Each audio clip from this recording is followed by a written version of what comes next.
గురుగారు ఎప్పుడో చిన్నప్పుడు మా నాన్నగారు ఒక సినిమా 'జాతకరత్న మిడతం బొట్లు' అని ఒక సినిమాని చూపించారు. జాతకాలు వీటికి సంబంధించి కాబట్టి ఆ సినిమాకి పేరది. ఎప్పుడైనా ఏదైనా ఈ జాతకాల్లో ఏదన్నా ఇలాంటి మీరు చెప్పినటువంటి విషయాలు ఇదంతా అబద్ధం అని తెలిసినప్పుడు ఆ సినిమా పేరు తలుచుకొని నవ్వుకుంటూ ఉంటా. సో, ఇది ఎందుకు చెప్పాను అంటే చాలామంది ఈ మధ్య కాలంలో రాళ్ళని నమ్ముతూ ఉన్నారు. జాతక రత్నాలు, రత్నాలు అని నమ్ముతూ ఉన్నారు. అలాగే రుద్రాక్షని. రుద్రాక్ష నిజంగా పరమశివుని యొక్క ఒక దాన్నేమంటారు అత్యంత భక్తితో వేసుకునే ఒక ఇది. దాని వలన ఏదైనా అతీతమైన శక్తులు రావటం కానీ, దానివల్ల మనకి లేని ఎనర్జీ రావటం కానీ, దానివల్ల ఎటువంటి మంచి జరుగుతుంది? అసలు రుద్రాక్ష ఎవరు వేసుకోవాలి? నిజమైన రుద్రాక్షలు ఎక్కడ దొరుకుతాయి? దానికి సంబంధించి చెప్పండి. ప్రశ్నలోనే గొప్ప జవాబండి. హ్మ్. రుద్ర అక్ష. హ్మ్. అక్షము అంటే కన్ను అని అర్థం. హ్మ్. రుద్రాక్షలు అంటే శివుని యొక్క నేత్రముల నుండి ఉద్భవించినటువంటి పదార్థము అని మరి అక్కడ సంస్కృత భాష మనకు చెప్పేస్తుంది అక్కడ. హ్మ్. ఇంకా మీరన్నీ చెప్పినటువంటి రాళ్ళు, హ్మ్. రత్నాలు హ్మ్. ఇవి కూడా మనకు భూమి నుంచి లభించినటువంటి కొన్ని పదార్థాలు. అయితే ఇవి రాత్రి రాత్రి అప్రకోటీశ్వరుని చేస్తాయనో, విజయానికి ఉపయోగపడతాయనో నిజంగా మీరన్నది అపోహ మాత్రమే. హ్మ్. 100కి 100 అపోహ. ఎందుకు అపోహ అంటానంటే వీటికి శక్తి లేదని నేను వక్రీకరించను. హ్మ్. అవి భగవత్ శక్తిని వాటిలో దాచుకున్నటువంటి ఒక స్వరూపాలు రాయి అంటే. ఓకే. ప్రకృతి నుంచి మనకు సంబంధించిన ప్రతీది కూడా మనకు దైవ స్వరూపమే. హ్మ్. ఇవి ఏం చేస్తాయి అంటే ఇప్పుడు 9 రత్నాలు 9 గ్రహాలు 9 రాసుల వాళ్ళకి లేదా 9 నక్షత్రాలు ఈ నక్షత్రాన్ని బట్టి ఆ అధిపతిని బట్టి మనం పెడుతూ ఉంటాం. ఇవి ఒక 1% సపోర్ట్ చేస్తాయి. హ్మ్. 1% సపోర్ట్. అంటే మీరు ఏ పనైనా సంకల్పించండి. హ్మ్. 1% వాటి పవర్. ఆ 1% కూడా ఏంటి ఆ పవర్ అంటే కూడా చెప్తున్నా. వాటికి ఏం పవర్ లేదు. హ్మ్. నమ్మకం. అది నా నమ్మకం దగ్గర ఉన్నది పెట్టుబడి. అని నమ్మకం. హ్మ్. బాగా ఒక ఉదాహరణ చెప్తా మీకు. బోర్డర్‌లో ఒక సైనికుడిని నిలబెట్టేటప్పుడు వాడికి ఒక తుపాకీ ఇస్తారు. హ్మ్. మన రక్షించే మన సైనికులకి. ఎందుకు ఇస్తారు తుపాకీ? ఎవరైనా శత్రువులు వస్తే సంహరించటానికి కానీ. యుద్ధం చేయడానికి కాదు. హ్మ్. యుద్ధం చేయడానికి కాదు. రక్ రక్షణ కోసం రక్షణ ఇస్తారు. కోసం అదే. హ్మ్. దేశ రక్షణ కోసం, తన రక్షణ కోసం ఇస్తారు. హ్మ్. అంటే అది కాపాడుతుంది అని ఒక చిన్న నమ్మకం. నమ్మకం. అవును. ఆ తుపాకీ కాపాడేటట్టయితే వరుసగా తుపాకులు బాధేస్తే పోతుందిగా బోర్డర్ అంతా. మనిషే కదా దాన్ని వాడేది. ఆ! ఇప్పుడు ఆటోమేటిక్ రైఫిల్స్ పెట్టొచ్చు కదా! హ్మ్. ఆటోమేటిక్ రైఫిల్స్ ఉన్నాయి గదా! అవి పెట్టేద్దాం. ఇంక మనకి ఈ జీతాలు ఇవన్నీ ఎందుకు? అంటే 1% అది కాపాడుతుంది. శక్తి సైనికుడిదే, కాల్చాల్సింది సైనికుడే, హ్మ్. ప్రమాదాన్ని కనిపెట్టవలసిన సైనికుడే, ప్రణాళిక వేయవలసిన సైనికుడే, ఆ టైంకి నిర్ణయం తీసుకోవాల్సిన సైనికుడే, కష్టపడాల్సిన సైనికుడే, గురి చూడాల్సిన సైనికుడే. అంతేగా? ఇవన్నీ సైనికుడు చేస్తే ఆయుధంగా మాత్రమే ఉపయోగపడుతుంది. హ్మ్. సేమ్ రత్నాలండి. హ్మ్. నేను ఉద్యోగం రావట్లేదు నాకు. కనకపుష్పరాగం పెట్టుకోండి ఉద్యోగం వస్తుందంట. హ్మ్. ఇంటర్వ్యూకి వెళ్ళక్కర్లేదా? ఇంటర్వ్యూకి ప్రిపేర్ అవ్వక్కర్లేదా? అప్లై చేయక్కర్లేదా? హ్మ్. నువ్వు పాస్ అవ్వక్కర్లేదా? హ్మ్. రత్నం పెట్టే ఉద్యోగం వస్తే అసలు ఈ చదువులనేందుకు పిల్లగాడు పుట్టంగానే వాడికి 9 వేళకి 9 రత్నాలు తొడిగేస్తే హ్మ్. అసలు అద్భుతం కాదు. హ్మ్. వాడంతట వాడే చదువుకుంటాడు. స్కూల్ అక్కర్లేదు, ఫీజులు అక్కర్లే, ఏం అక్కర్లే. హ్మ్. 100% రాంగ్. 1% 99% అలంకరణ సామాగ్రి అది. హ్మ్. అలంకారం. ఇప్పుడు నేను కూడా పెట్టుకున్నా. అలంకారం. గురువుగారికి 4 ఉంగరాలున్నాయి అని చెప్పి మీలాంటి వాడు గౌరవించడానికి. నిజం చెప్తున్నా. ఉంగరాలను చూసి గౌరవం దక్కుతుందంటారు. 100%. 100% దక్కుతుంది.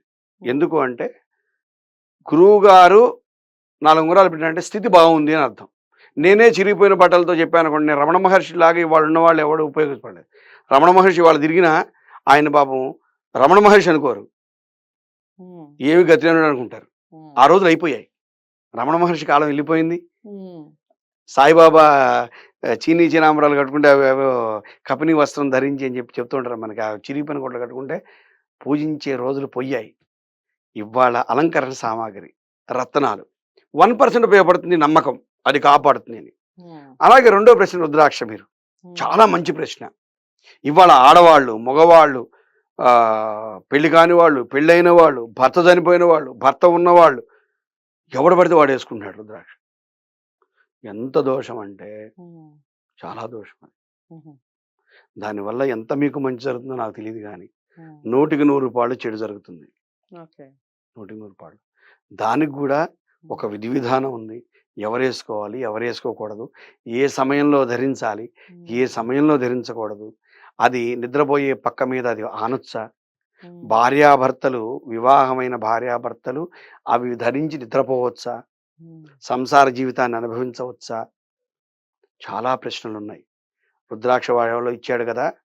చాలా గొప్పవాడు. రాష్ట్రపతి గారికిచ్చారు, ఇంకో ప్రధానమంత్రి గారికిచ్చారు, మాకు గూడా ఇచ్చారు.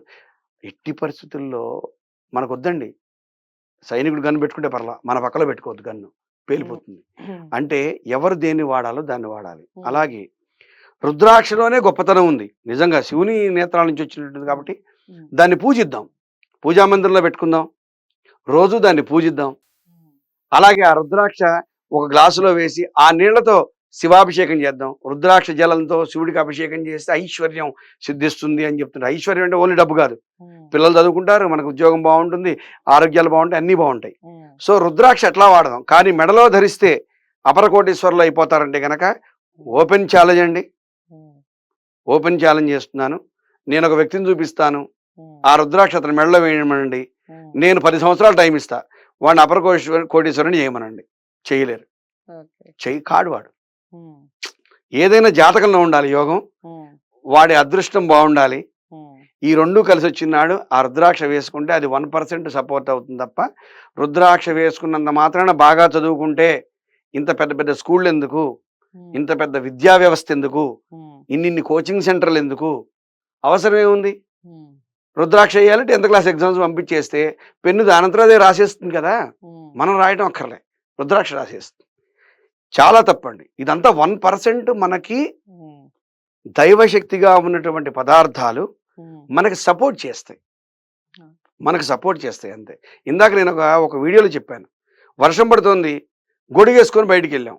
అది హ్మ్. ఒక గంట తర్వాత తుఫాన్‌గా మారితే ఆ గొడుగు మనకు ఉపయోగపడదు. అవును. ఎగిరిపోతుందది. అది ఎంత అంటే కొంత పరిధి ఉన్న వర్షం వరకు మాత్రమే అది మనకు ఉపయోగపడుతుంది. హ్మ్. దాని పరిధి దాటితే ఇవ్వబడదు. అలాగే ఓ రుద్రాక్ష అయినా, ఒక రాయైనా హ్మ్. మనకున్నటువంటి దోషాలు చిన్న చిన్న దోషాలైతే గనక అవి తొలగిపోయి డెవలప్ అయిన వాళ్ళందరి పేర్లు చెప్పుకుంటున్నారు. హ్మ్. ఒకవేళ అది తుఫాన్ లాంటి దోషం అనుకోండి. రాయి పెట్టినా, రప్ప పెట్టినా, 9 రాళ్ళు పెట్టినా, రుద్రాక్ష వేసుకున్నా, 100 కేజీల బంగారం వేసుకున్నా అదేం మనని కాపాడదండి. ఆ! అంటే ఎప్పుడూ కూడా ఒక మాట మనకి ప్రజలకి శాస్త్రం గురించి గాని, శాస్త్ర సంబంధీయమైనటువంటి విషయాన్ని మనం ప్రజలకి చెప్పేటప్పుడు, హ్మ్. అది ఆచరణయోగ్యమై ఉండాలి ఒకటి. దానికి ప్రమాణం ఉండాలి. రైట్. ప్రమాణం లేకుండా 10థ్ క్లాస్ 10 సార్లు ఫెయిల్ అయిన వాడికి రుద్రాక్ష ఏస్తే పాస్ అవుతాడా? హ్మ్. నమ్మకం. నా వెనక రుద్రాక్ష ఉందనే నమ్మకంతో అతను కష్టపడి చదివి, బాగా ప్రిపేర్ అయ్యి పరీక్ష రాస్తే 1% ఆ శక్తి, ఆ తేజస్సు వల్ల అతను పాస్ అవుతాడు. ఓకే. అంతే తప్ప రాళ్ళల్లో, రుద్రాక్షల్లో ఇతరత్రా ఇంకేదన్నా వాటిల్లో.